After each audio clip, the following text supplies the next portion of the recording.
کہ جبکہ امام اس پہ حجت تمام کر رہے ہیں. مولا فرماتے ہیں میں نے لشکر کوفہ کے سپہ سالار کو پیغام پہنچایا، میں تجھ سے بات کرنا چاہتا ہوں. آج رات ہم دونوں لشکروں کے مابین کسی مقام پر ملاقات کریں گے. کل کو جب اسے رسول اللہ کی شفاعت نصیب نہ ہو، کل کیونکہ ہر وہ شخص جو قتل حسین میں ملوث ہوگا اس پہ خدا کی، ملائکہ کی، انبیاء کی لعنت کا وہ حقدار ہوگا، مومنین کی لعنت کا وہ حقدار ہوگا جو امام سے عداوت پر اترے گا اور امام سے دشمنی پہ اترے گا. تو امام نے جس قدر بچا سکتے تھے اس قوم کو ظلم سے، جس قدر روک سکتے تھے روک کے رکھا کہ اگر یہ ہدایت کی جانب آنا چاہیں تو مسلسل امام رہنمائی فرماتے رہے. اور امام نے اسی طرح اس سے کہا کہ 2 لشکروں کے درمیان میں تم سے ملاقات کرنا چاہتا ہوں. مولا فرماتے ابن سعد نے میری بات مانی اور اپنے 20 سپاہیوں کے ساتھ تعین شدہ مقام پر آ گیا. میں بھی اپنے 20 اصحاب کے ساتھ اس مقام پر پہنچا. حکم دیا کہ وہ اس خیمے سے دور رہیں جس بات کے لیے یہ خیمہ نصب کیا گیا تھا. فقط مولا 2 شخصیات کو میں قربان جاؤں اپنے ساتھ لے کے گئے. ایک باب الحوائج ابو الفضل عباس علمدار علیہ السلام، اللہم صلی علی محمد و آل محمد وجل فرجم، اور ایک شہزادہ ہے علی اکبر علیہ السلام، اللہم صلی علی محمد و آل محمد وجل فرجم. 2 عظیم شخصیات کو امام حسین اپنے ساتھ لے کے گئے. یہاں سے معلوم ہوتا ہے کہ سیدہ کے لال کے لیے علی اکبر کیا تھے، ابو الفضل عباس کیا تھے، کہ جب وہ دشمن کے سپہ سالار سے ملاقات کے لیے جاتے ہیں، رات کا وقت ہے، 2 لشکروں کے مابین یہ ملاقات ہے، امام کے سہارے ہیں ابو الفضل اور شہزادے علی اکبر، ان کے ہمراہ گئے. عمر ابن سعد نے بھی ایسا ہی کیا ہے. اس نے بھی اپنے سپاہیوں کو خیمے سے دور رہنے کا حکم دیا اور فقط اپنے بیٹے حفظ اور غلام کو ساتھ لے کر آئے. میں نے عمر ابن سعد سے کہا، ابن سعد تجھ پر وائے ہو. مولا کے الفاظ، ابن سعد تجھ پہ وائے ہو تو اس خدا کا خوف نہیں کھاتا جس کی جانب تجھے لوٹ کر جانا ہے، جو تو مجھ سے جنگ کرنے آ گیا ہے، جبکہ تو مجھے جانتا ہے اور رسول اللہ سے میری نسبت کو بھی پہچانتا ہے. ان لوگوں کو چھوڑ اور میرے انصار میں سے ہو جا، کیونکہ خدائے عز و جل کا تقرب مجھ سے آ ملنے میں ہے. امام حسین حجت تمام کر رہے ہیں کہ تو رسول اللہ سے میری نسبت کو بھی جانتا ہے، تو مجھے بھی جانتا ہے، حسین منی و انا من الحسین، یہ جانتا ہے، یہ جانتا ہے انہم منی و انا منہم. مولا رسول اللہ اہل بیت کے بارے میں کیا فرماتے ہیں؟ یہ مجھ سے ہیں، میں ان سے ہوں. خدا کا درود و سلام میرے اہل بیت پہ ہے. غدیر ہوئی، بتا دیا علی مجھ سے زیادہ تم پر حق رکھتے ہیں، سب مبارکبادیں دے رہے، لیکن اس غدیر کو بھول گئے. کربلا کا مقام آیا، احادیث رسول کو بھول گئے کہ رسول اللہ جس دروازہ پہ انما یرید اللہ کی آیت تلاوت کرتے وہ در زہرا ہے. آج پھر میں یہ سوچوں کہ در زہرا کو ہی جلایا جائے گا. یہ در زہرا ہی ہے، یہ کنبہ سیدۃ نساء العالمین ہے جو کہ اس دست آب و بیاباں میں ہے، اس دست غربت میں. یہ فاطمہ زہرا کے پسر ہیں، یہ فاطمہ زہرا کی بیٹیاں ہیں، یہ آل رسول ہیں کہ جب ان کے خیمے جلائے جائیں گے تو تاریخ دہرائی جائے گی کہ پہلے بھی رسول اللہ کے بعد ان کی بیٹی کے در کو جلایا گیا اور اب بھی رسول اللہ کے بعد ان کی آل پر ستم ڈھایا جا رہا ہے. اور یہ کیوں ہو رہا ہے؟ رسول اللہ کے فرامین کو بھلا کر، دین کو بھلا کر، خوف خدا کو بھلا کر یہ انجام ہوا. اپنے امام کی معرفت، اپنے امام کا حق بھلا کر یہ قوم اس قدر گری کہ کربلا میں ان کے قتل تک پر آمادہ ہے. اور انتہائی ہیچ چیزوں کے لیے، فانی چیزوں کے لیے، فنا ہو جانے والی چیزوں کے لیے. اور جو کہ عمر ابن سعد وہ کریکٹر میں آپ کو مسلسل کہہ رہی ہوں کہ سیکھنا ہے.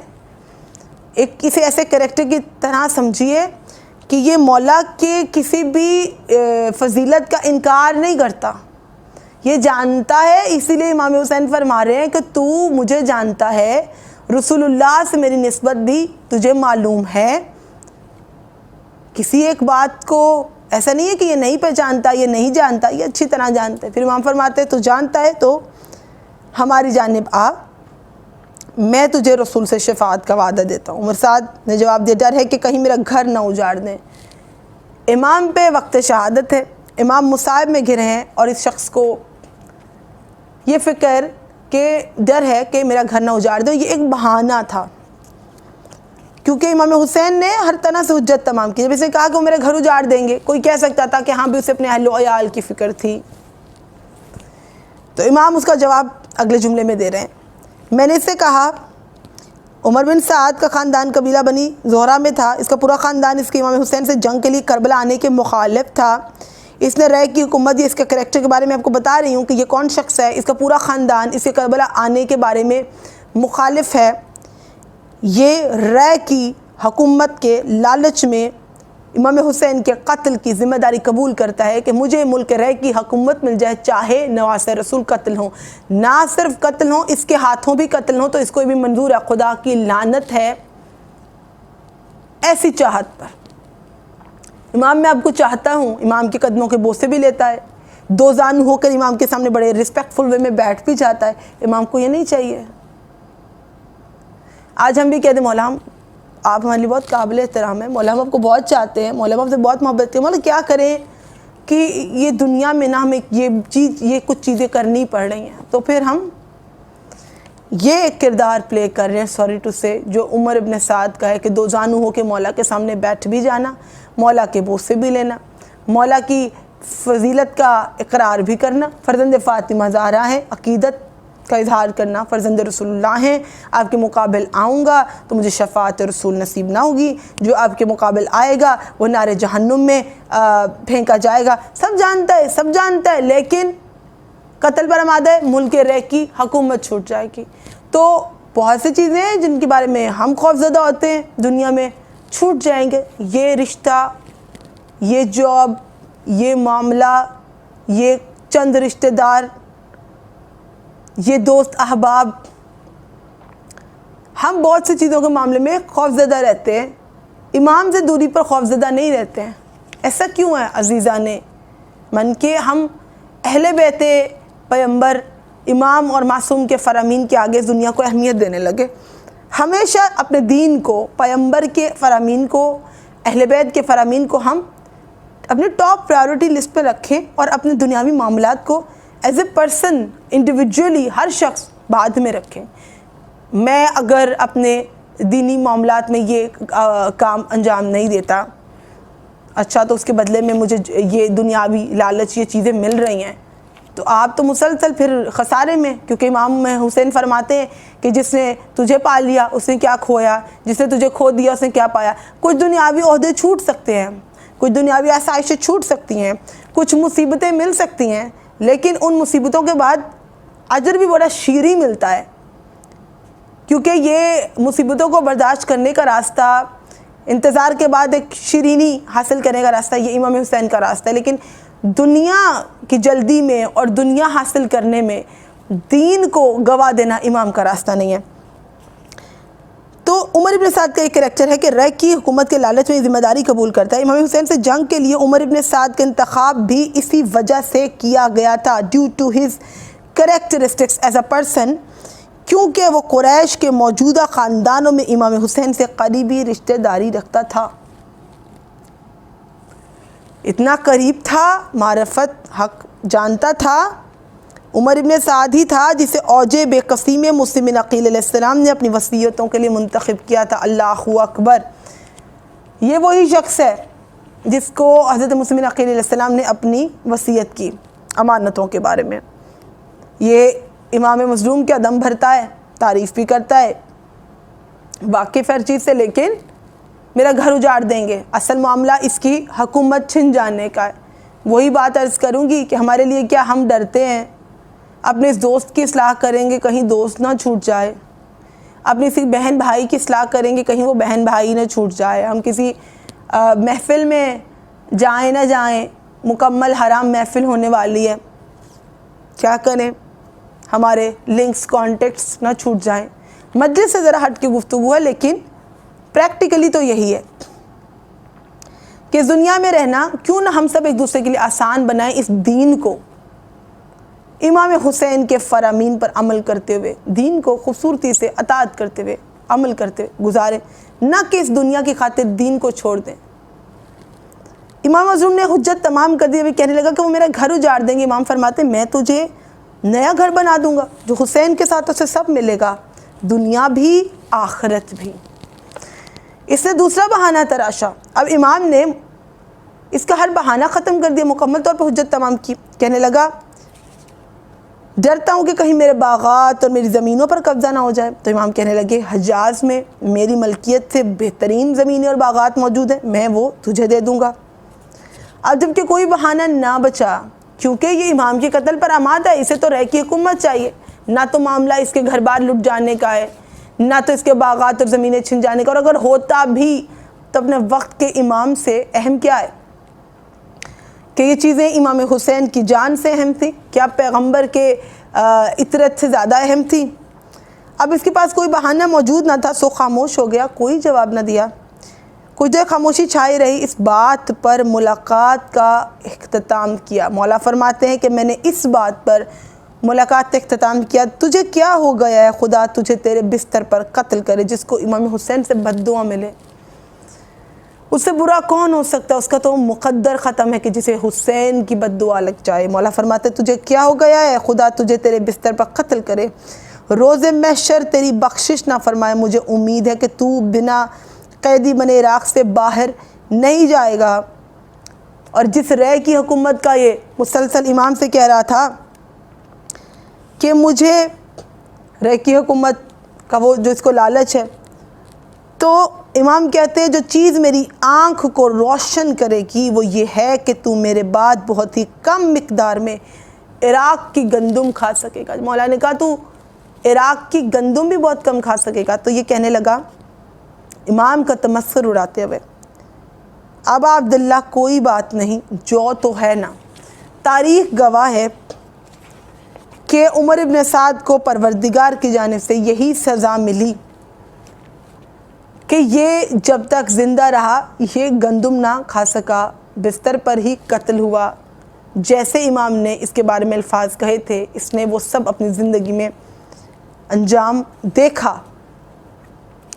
عزیزداران مظلوم کربلا، آج کی اس مجلس میں ہم پرسہ پیش کریں گے امام کے ہم رکاب شہید ہونے والے ایسے شہید کو کہ جسے ثابت کیا کہ امام حسین ابن علی علیہ السلام کی صحبت میں گزارے ہوئے چند ایام بھی انسان کے کردار کو بدلنے کا باعث بنتے ہیں. امام مظلوم کربلا کا کردار ایسا ہے، شخصیت ایسی پر اثر ہے کہ ان کے ساتھ چند دن گزارنے پر بھی انسان اپنے بارے میں فیصلے کرتا ہے، اپنے اہداف طے کرتا ہے، اپنے دنیا و آخرت کے بارے میں ڈیسائیڈ کرتا ہے. اسی لیے تو کہتی ہوں کہ محرم بدلنے کا نام ہے. حر بن کے آؤ تو امام معاف کرنے والے ہیں. محرم بخشش کا مہینہ بھی ہے، محرم معافی کا مہینہ بھی ہے، محرم پلٹ جانے کا مہینہ بھی ہے، محرم امام کے خیمہ میں داخل ہونے کا مہینہ بھی ہے. یہاں پر ہم ذکر کریں گے وہب قلبی کا کہ کس طرح سے امام کی جماعت میں شامل ہوئے، کیا جذبے ہیں ان کی زوجہ کے، ان کی والدہ کے. کہ یہاں پر آپ دیکھیں گے کہ امام حسین کے ساتھ معصوم بچے آئے، ان کے جذبے، خواتین آئیں تو ان کے جذبے.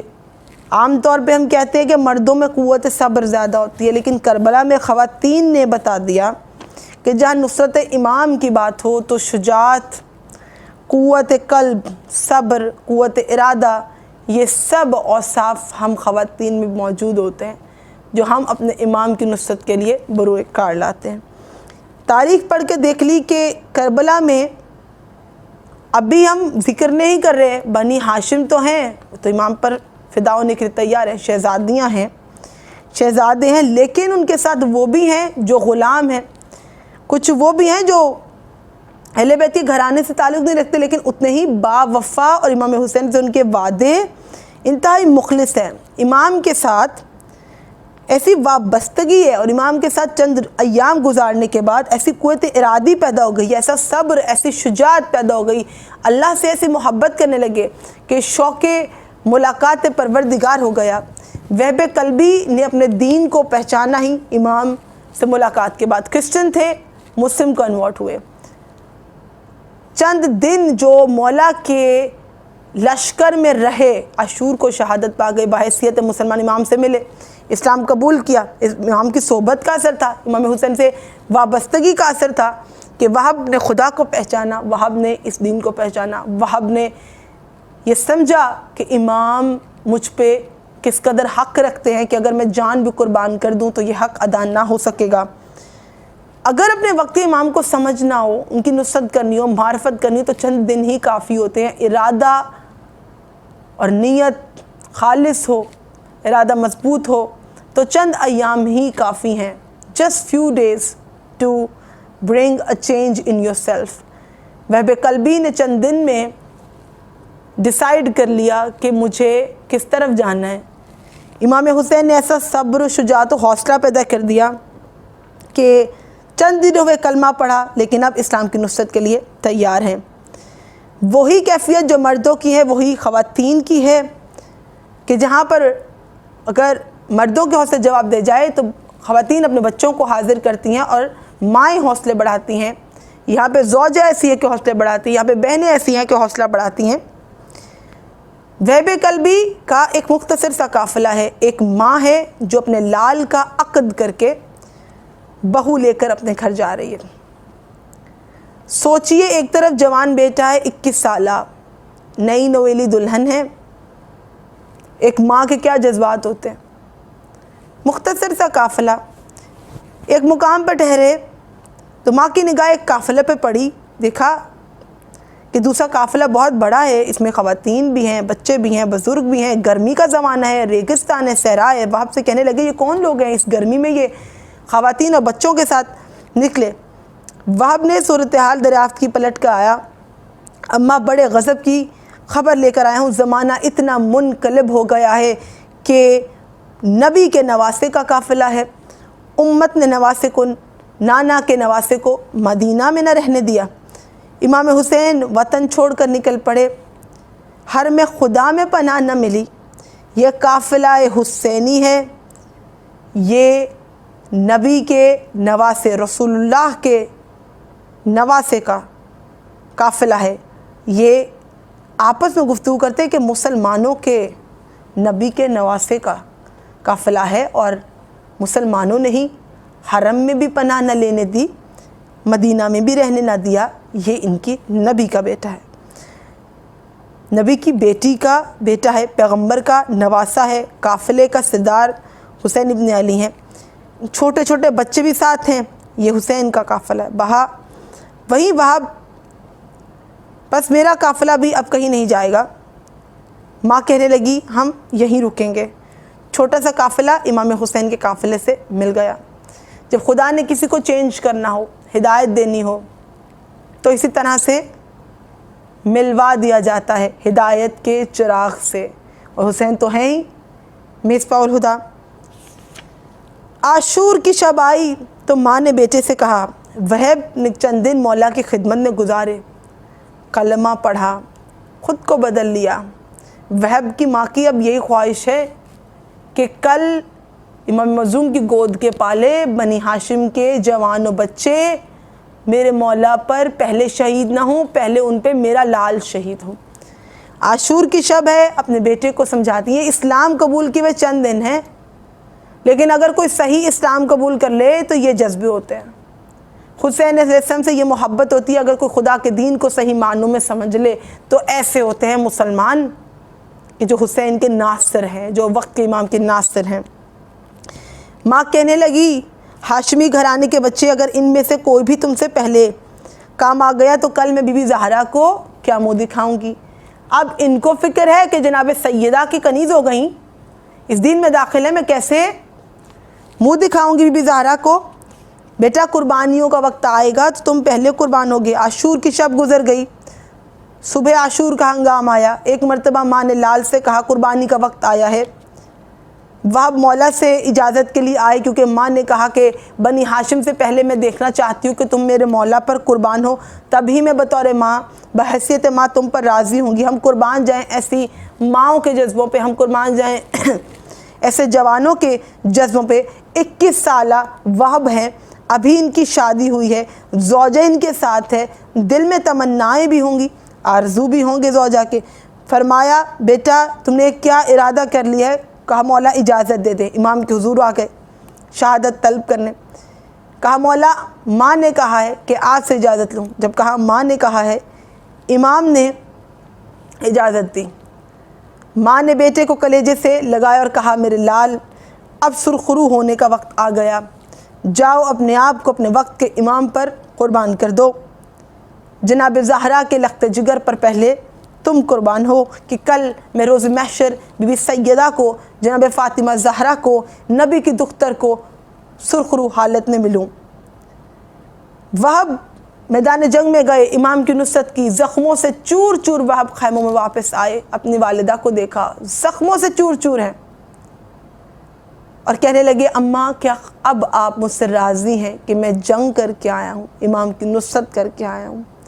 یہاں وہب کہنے لگیں، یہ جذبہ ہے ایک خاتون کا جو محب محمد و آل محمد ہے، عاشق حسین کا جذبہ ہے۔ وہب کہنے لگیں میں نے تمہیں زندہ واپس آنے کے لیے نہیں کہا تھا، میں نے تمہیں امام پر قربان ہونے کے لیے بھیجا تھا، ابھی تو تمہارے سرتن سے جدا نہیں ہوا، میں نے کہا تھا کہ تم میرے مولا پر قربان ہو جاؤ۔ زخمی بیٹا ہے اور ماں کی الفاظ کہ تم مولا پر قربان ہو جاؤ، تمہیں زندہ واپس آنے کے لیے تو نہ بھیجا تھا۔ یہ ماں اس وقت تک راضی نہ ہوگی جب تک کہ تم مولا کے قدموں میں اپنی جان نہ دے دو گے۔ اللہ اکبر، اللہ اکبر۔ ہمارا لاکھوں کروڑوں درود و سلام ہو ایسے شہداء اور ان کی ماؤں پر۔ یہ وقت تھا کہ وہب خیمہ کے در پر آئے، دیکھا کہ زوجہ کا سر جھکا ہے، زوجہ سے گفتگو کرنے لگے۔ زوجہ کیا کہتی ہیں؟ وہب میں روکنا نہیں چاہتی، شوق سے جاؤ، شوق سے جاؤ، شہادت نوش کرو، لیکن میری بات سنتے جاؤ۔ کہنے لگے مومنہ کیا کہنا چاہتی ہے؟ یہاں ان الفاظ پہ غور کیجیے گا، حسینی ماں کا کردار اور ایک ایسی عاشق حسین جس کی ابھی شادی ہوئی، جو دلہن ہے، اس کا جذبہ کیا ہے، کیا مانگ رہی ہے وہ اپنے شوہر سے کہ جو امام حسین کی نصرت کے لیے، شہادت کے لیے جانا چاہتا ہے۔ کہنے لگی کہ مجھے کچھ کہنا ہے، تم تو ابھی شہید ہو جاؤ گے، اور یہ جانتی ہے کہ امام حسین کے نصرت میں شہید ہو گئے، امام کے ہم رکاب شہید ہو گئے تو جنت کے تو ضامن مولا حسین ہے۔ تو کہنے لگی وہب تم تو شہید ہو گے، تمہاری جنت کے ضامن تو مولا ہے، تم جنت میں چلے جاؤ گے، میری نجات کا ضامن کون ہے؟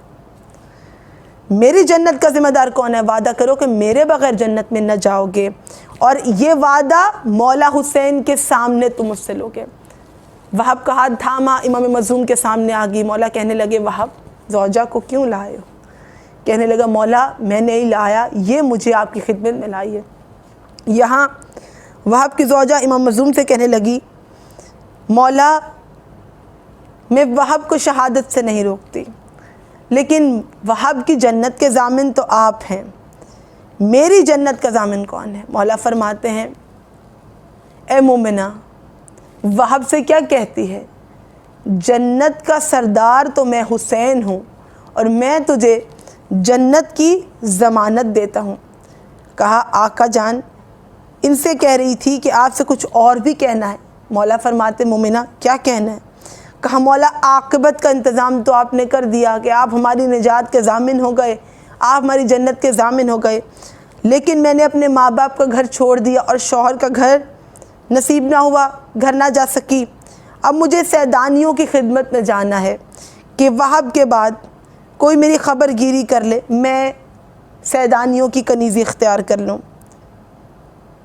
مولا نے سر جھکایا، آنکھوں میں آنسو، کہنے لگے اے مومنہ تجھے کیا خبر کہ اس قافلے کا کیا انجام ہوگا؟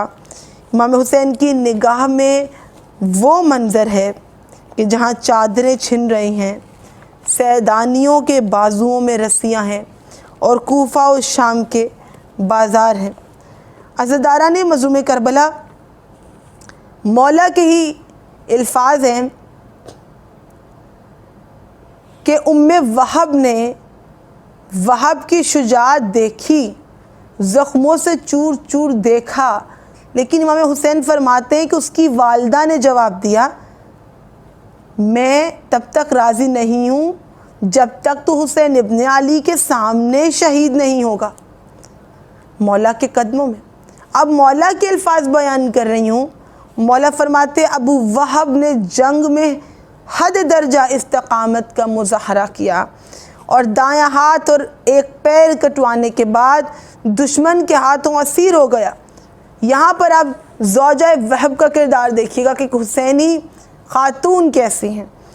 یہ نہ کہیے کہ میں خاتون ہوں تو میں نصرت کیسے کروں گی۔ دشمن نے بلا توقف نیزوں اور تلواروں سے وہب کے بدن کے ٹکڑے کیے۔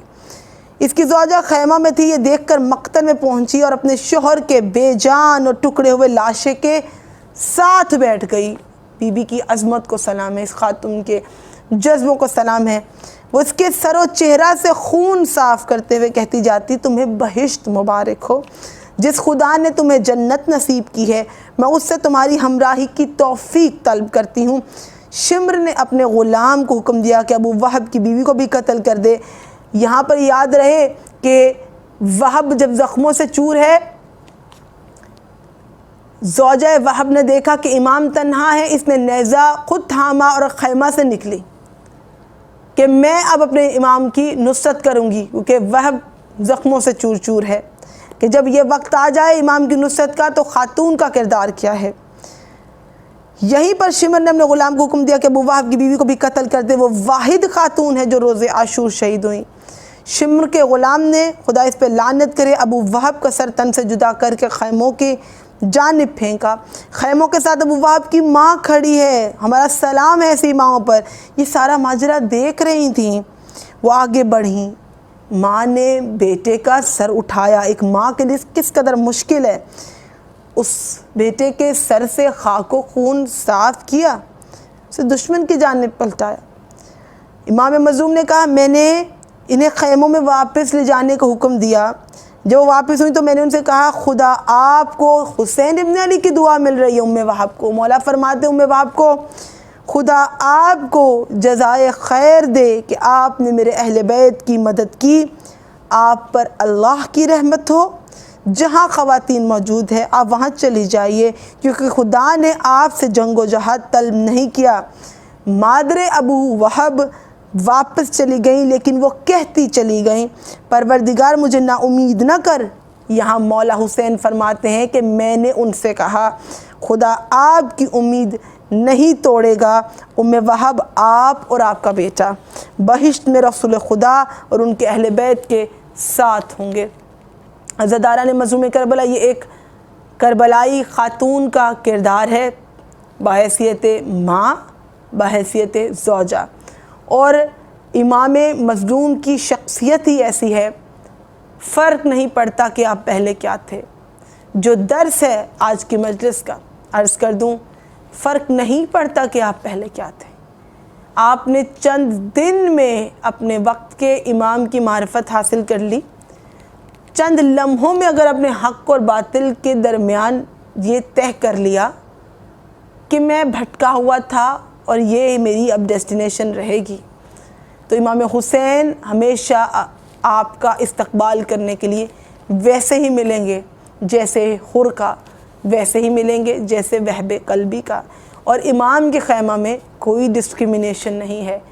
امام نے ان شہداء کو ویسے ہی رخصت کیا جیسے بنی ہاشم کو رخصت کیا، اور سلام بھیجا اور دعائیں دی، رسول خدا کی شفاعت کی ضمانت دی، اور خود کیونکہ جوانان جنت کے سردار ہیں تو خود بھی خوشخبری دے کر ان کو میدان شہادت میں بھیجا۔